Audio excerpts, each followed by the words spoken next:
دا کہانی د یو زمیندار او د هغه د وفادار سپي ده. په دې کہانی کې چې اوس څه کېږي هغه به موږ په دې مخکې کہانی کې ګورو.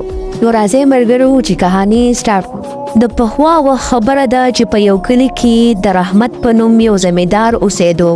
رحمت په دغه کلي کې د خپل یو ښځې او د خپل یو زوی سره اوسېدو. او رحمت په د خپلې ښځې او د خپل زوی سره په خوشحالۍ ژوند تېراوه. د رحمت سره یو ښه نسل سپی هم و چې هغه ډېر وفاداره او ډېر مینه‌ناک و. د رحمت سپی د رحمت د زوی لپاره یو کیدانه وه. کله ناکله به هغه د ده سره لوبې کولې. د رحمت سپی ډېر وفاداره او ډېر مینه‌ناک و. هغه به د دوی کور هم ساتو او د رحمت سره به په ټیټه هم تلو د هغه د مدد لپاره. د کلي خلکو به دغه سپی هسې ګبګاڼو ولې چې هغوی به وی چې دا یو ځناور دی، دا هیڅ نشي کولی. رحمت به هر سهار په ټیټه تلو او هلته به یې کار کولو.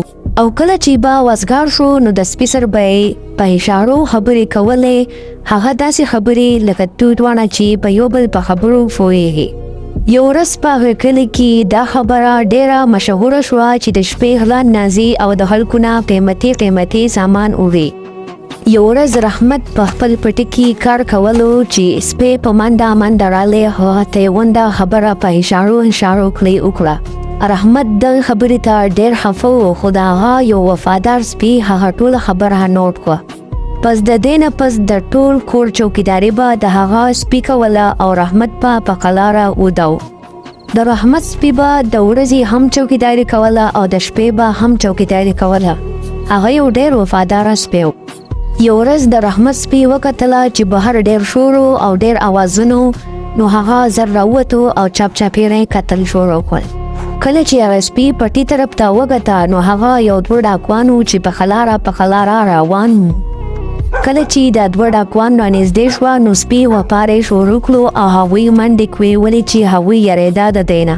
رحمت چې د خپل سپي وپارې واورېدو نو راپاڅېدو. د چې وکته نو هغه یو دوه ډاکوان و چې هغه سپو پره کړی و. هغه ډېر خوشحاله شو.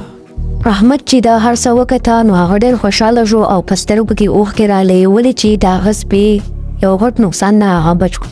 رحمت د الله تعالی شکر ادا کړو، ولې چې هغه د یو غټ نقصان نه بچ شو. بیا په هغه کلي کې د دغه سپي صفت شروع شو. دوی وړو به د هغه صفت کولو. رحمت ته خپل سپی ډېر ګران شو او پس د هغې نه به یې د هغه ډېر خیال ساتلو.